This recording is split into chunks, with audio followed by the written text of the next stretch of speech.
Hello friends, आज की class में एसएसटी के कुछ इंपॉर्टेंट क्वेश्चनों को सोल्व करेंगे। जो भी कैंडिडेट्स पेपर 1 और 2 की तैयारी कर रहे हैं, दोनों ही कैंडिडेट्स के लिए ये क्लास बहुत इंपॉर्टेंट है। क्लास को लास्ट तक ज़रूर देखना। और इससे पहले अगर आपने हमारी वीडियो नहीं देखी है तो मेरे चैनल पर जाकर आप वीडियो देख सकते हैं।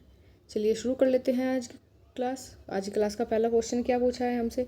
आज की क्लास का पहला क्वेश्चन है कि निम्नलिखित में से किसे भारतीय क्रांति की माता, मदर ऑफ इंडियन रेवोल्यूशन कहा जाता है? ठीक है, क्या पूछा है? Mother of Indian revolution. Option A है श्रीमती इंदिरा गांधी, बी है एनी बेसेंट, सी है मैडम भीकाजी कामा या डी कल्पना दत्त। तो इनमें से जो मैडम भीकाजी कामा है, इनको भारतीय क्रांति की माता, मदर ऑफ इंडियन रेवोल्यूशन कहा जाता है। ऑप्शन नंबर सी हमारे यहाँ पर सही हो जाता है। जो मैडम भीकाजी कामा है, इन्होंने जर्मनी में सर्वप्रथम झंडा फहराया था। तो जर्मनी में सर्वप्रथम झंडा फहराने वाली भारतीय महिला कौन है? मैडम भीकाजी कामा। तो यहाँ पर भारतीय क्रांति की माता भी किसको कहा जाता है? मैडम भीकाजी कामा को। चलिए नेक्स्ट क्वेश्चन पर चलते हैं। नेक्स्ट क्वेश्चन है कि केंद्रीय खाद्य प्रौद्योगिकी अनुसंधान कहाँ पर स्थित है? क्या पूछा है हमसे?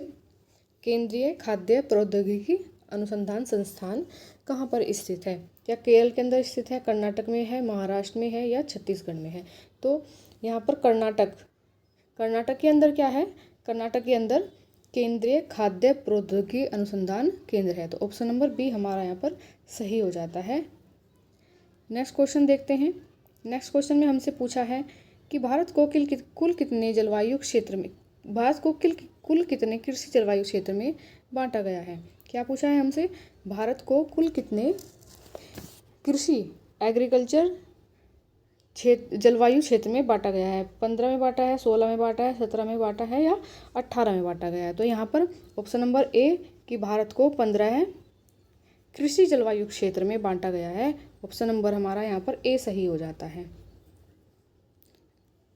नेक्स्ट क्वेश्चन देखते हैं।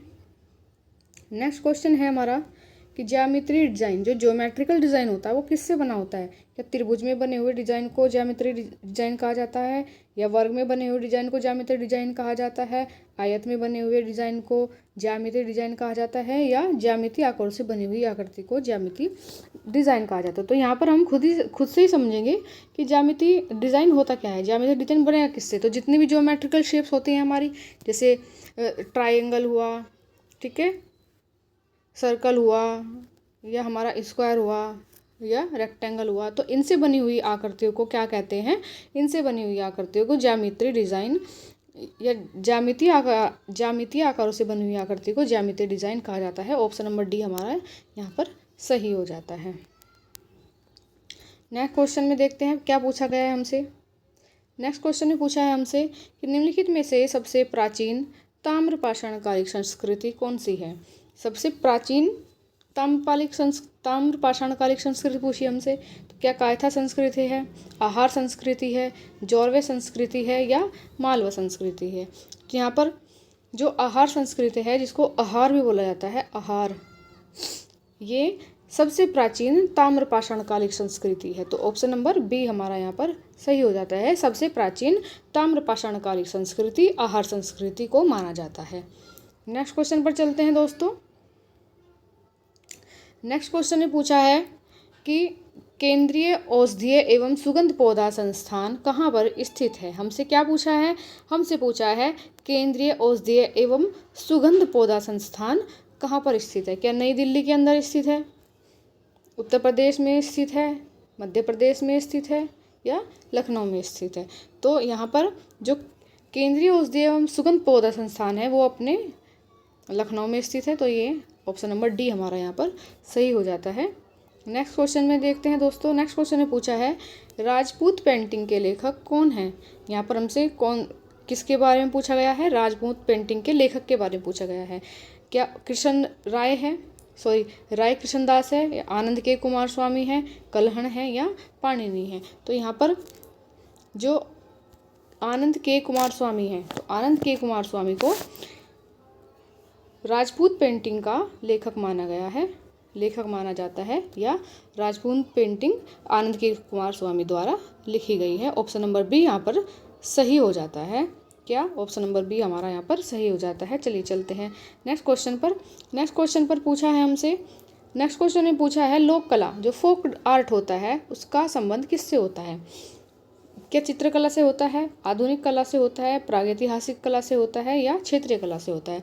तो यहाँ पर जो फोक आर्ट है, जो लोक कला है, उसका संबंध होता है क्षेत्रीय कला से, रीजनल आर्ट से। किससे होता है? रीजनल आर्ट से। ऑप्शन नंबर डी हमारा यहाँ पर सही हो जाता है। नेक्स्ट क्वेश्चन पर चलते हैं। नेक्स्ट क्वेश्चन में पूछा है सार्क में शामिल देश कौन सा नहीं है?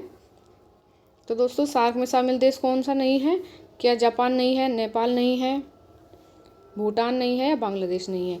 तो यहाँ पर नेपाल भी सार्क का सदस्य है, भूटान भी सार्क का सदस्य है और बांग्लादेश भी सार्क का सदस्य है। लेकिन जो जापान है, जापान सार्क का सदस्य नहीं है। अब ये सार्क की फुल फॉर्म भी पूछ लेते हैं कभी कभी। तो सार्क की फुल फॉर्म दोस्तों होती है south Asian association regional corporation. ठीक है, तो इसकी फुल फॉर्म हो जाती है सार्क की south Asian association regional corporation.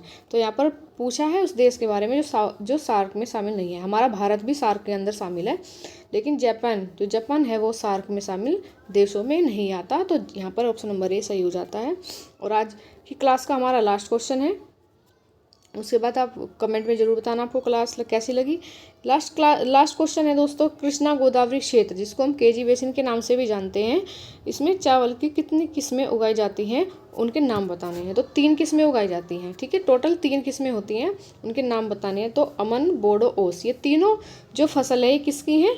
चावल की। और जो कहाँ पर उगाई जाती है? कृष्णा गोदावरी क्षेत्र में, ये सभी। तो ऑप्शन नंबर डी हमारा यहाँ पर सही हो जाता है कि ये सभी अमन, बोडो, ओस, ये तीनों चावल की फसल है और कहाँ पर उगाई जाती है? कृष्णा गोदावरी क्षेत्र केजी बेसिन में। और वर्ष में 3 बार यहाँ पर चावल की फसल उगाई जाती है, वर्ष में 3 बार। तो कमेंट में ज़रूर से बताना दोस्तों आज की क्लास आपको कैसी लगी। वीडियो को लाइक करें, शेयर करें और चैनल को सब्सक्राइब करना ना भूलें। मिलते हैं ऐसी ही अच्छी सी नई क्लास में, तब तक के लिए धन्यवाद।